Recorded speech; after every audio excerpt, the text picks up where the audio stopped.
আসসালামু আলাইকুম বন্ধুরা, আশা করি তোমরা সবাই ভালো আছো। আমিও আল্লাহর রহমতে অনেক অনেক ভালো আছি। তো ফাইনালি অনেক দিনের ইচ্ছা ছিল মাওয়া যাওয়ার, ব্যস্ততার কারণে যাইতে পারি নাই। তো গত পরশুদিন শনিবারে মাওয়া ফাইনালি চলে গেলাম। তো যাওয়ার পথে একটু প্রবলেম হয়েছে, আমার গাড়িটা অ্যাক্সিডেন্ট হয়েছে। একটা মিক্সার গাড়ি আমার গাড়িটাকে একটু ধাক্কা মারছেন। তো আমার একটু দরজার দিক দিয়ে একটু ড্যামেজ হয়ে গেছেন। তো গত পরশুদিন মাওয়া যায় কি কি করছি অবশ্যই তোমাদেরকে সবকিছু এ টু জেড দেখাবো। ভিডিওটা কন্টিনিউ করতে থাকো। তো আমি ১ম এ ফার্স্ট টাইম মাওয়া যাওয়ার পরে মাওয়া ফেরিঘাটটা একটু দেখলাম। দেখার পরে ভিডিও করতে খেয়াল ছিল না। এর জন্য I am really sorry.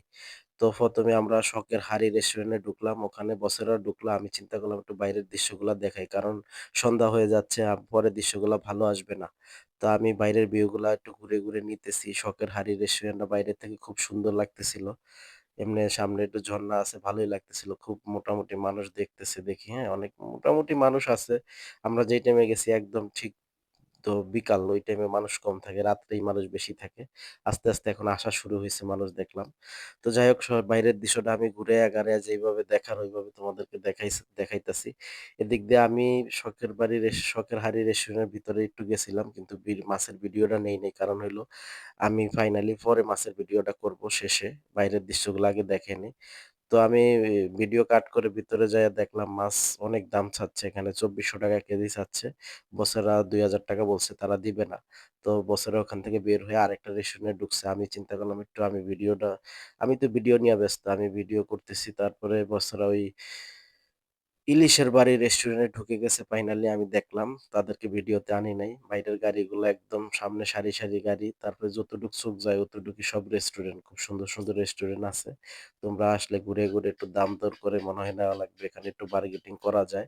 R bargaining করতেও হয়। ওরা অনেক দাম চায়। কিন্তু ইলিশ খুব ফ্রেশ আমি দেখলাম। ইলিশ খুব তাজা, তাজা ইলিশ মনে হয়। উনি বলল আজকেই ধরছে এই ইলিশটা। তো যাই হোক ফাইনালি আমি গাড়িগুলা দেখানোর পরে আমি ভিতরে চলে যাব তোমাদেরকে নিয়ে। তোমরা কন্টিনিউ ভিডিওটা দেখতে থাকো। ভিতরে যাই কি, কি করলাম। তো যাই হোক আমি ফাইনালি চিন্তা করলাম ভিতরে যাই। আমারে ডাকও দিছে। তো এই যে দেখো আমার গাড়িটা কিভাবে ড্যামেজ হইছে। আমার কষ্ট আমি ছাড়া আর কেউ বুঝবে না। কারণ গাড়িটা ২ বছর ধরে আমার হাতে চলতেছে, কোনো প্রবলেম হয়নি। তো গাড়িটা লাগানোর পরে আমার মনে হয় যে গাড়িতে টাচ লাগে নাই। আমার শরীরে লাগছে। ২ টা গাড়ি নিয়ে গেছিলাম। আমার এক ভাই এই পাশে দাঁড়ায় আছে। তো ফাইনালি মাছ দেখতে চলে আসলাম। ১ম এ চিংড়ি মাছ, রূপচাঁদা মাছ আর পাঙ্গাস মাছ কাইট্টা, কাইট্টা রাখছে। তো যাই হোক এগুলা আমাদের দরে বনেনি। আমরা এই রেস্টুরেন্ট থেকে বের হয়ে গেলাম। বছেরা চলে যাওয়ার পরে অনেক দাম চায়। ইলিশের দামও অনেক ৳২৪০০ কেজি চায়। তো যাই হোক আমরা এই রেস্টুরেন্ট থেকে চলে যাব। হয়তো মাছের বাড়ি স্যারেরা ঢুকছে। ওখানে আমি যাব। এখানে একটু ভিডিও শুট করতে আসলাম। তো মাছের দাম শুনে আমার খুব নাচতে ইচ্ছা করে, এত দাম। এই দিয়া তো ২ কেজি গরুর মাংস কিনা যাবে। ২ কেজির বেশি। প্রায় ৩ কেজি গরুর মাংস কিনা যাবে ৳২৪০০ কেজি হইলে। তো যাই হোক, তো আমি ফাইনালি বের হওয়ার সময় শখের হাড়ি রেস্টুরেন্ট থেকে তাদের রেস্টুরেন্টের সামনে একটা ভালো একটা দিক দেখলাম। অনেক ধরনের আচার বিক্রি করতেছে ওরা। খুব আমার কাছে দেখে খুব লোভনীয় মনে হইছিল। মনে হচ্ছিল আচারগুলো খুব সুস্বাদু হবে। দেখেই জিহ্বায় জল আসতেছে। তো আমি আসলে ভিডিও করব না খাবো। তো আমি আর ফাইনালি খাই নাই। চিন্তা করলাম ভিডিওটা মেক করি তারপরে দেন আমি খাবো আরকি। ঠিক আছে? তো যাই হোক আমি ভিডিওটা ফাইনালি করতেছি। দেখো আমলকির ভর্তাটা কি অস্থির, কি অসাধারণ দেখতে, হ্যাঁ?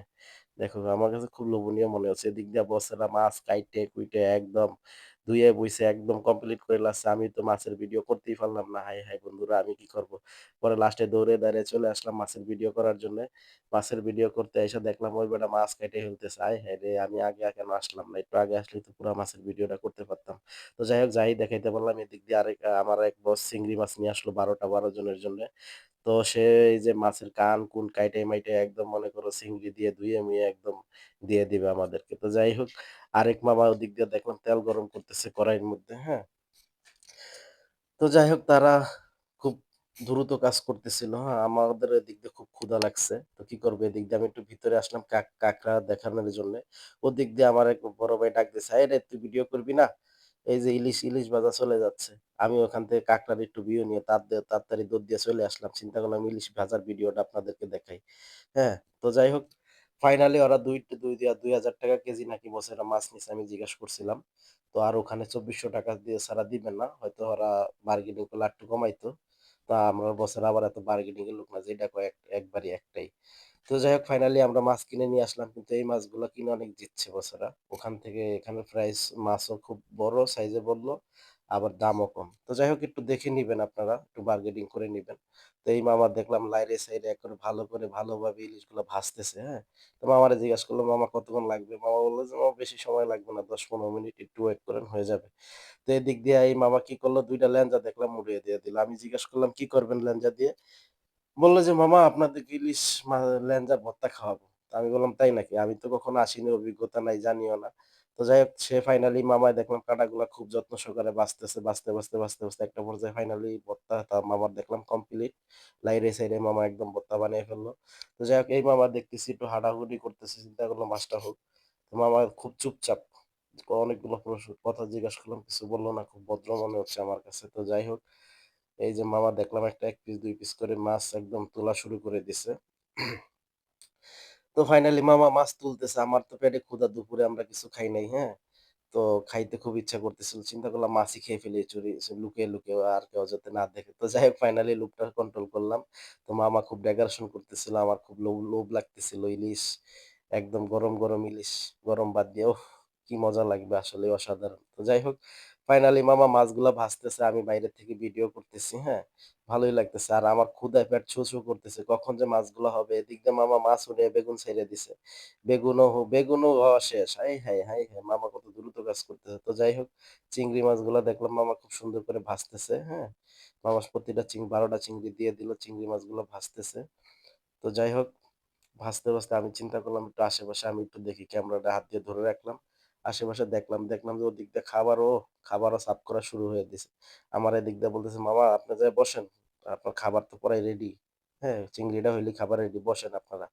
তো এদিক দিয়ে আমি চিন্তা করলাম একটু বাইরের একটু চিংড়িগুলা যে চিংড়ি তারপর সরি ইলিশ তারপরে বেগুনগুলা যে ইয়া করছে এগুলা দেখলাম মামারা ভর্তা বানাইছে যে জায়গাটায়, ওই জায়গাটায় ইলিশের লেজের ভর্তা।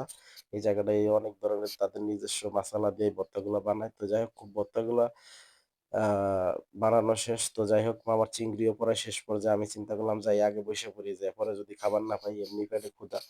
আজকে ৩ জনের খাবার একাই খাইতে হবে। তো যাই হোক ওই দিক দিয়া আইসা পড়লাম আমার বড় ভাইও চলে আসলো। তো এদিক দিয়ে অনেকগুলা ভর্তা দিয়ে রাখলো। আমি চিন্তা করলাম ঠিক আছে শুরু করে দিই। এদিক দিয়ে মামা ভাত নিয়ে আসলো, সালাদ দিল। তো আমরা শুরুও করে দিলাম। এদিক দিয়ে মামা ফাইনালি সবকিছু চলে আসলো। খাওয়া শুরু করলাম। ইনশাআল্লাহ ভিডিওটা কন্টিনিউ করতে থাকেন। ভালো থাকবেন।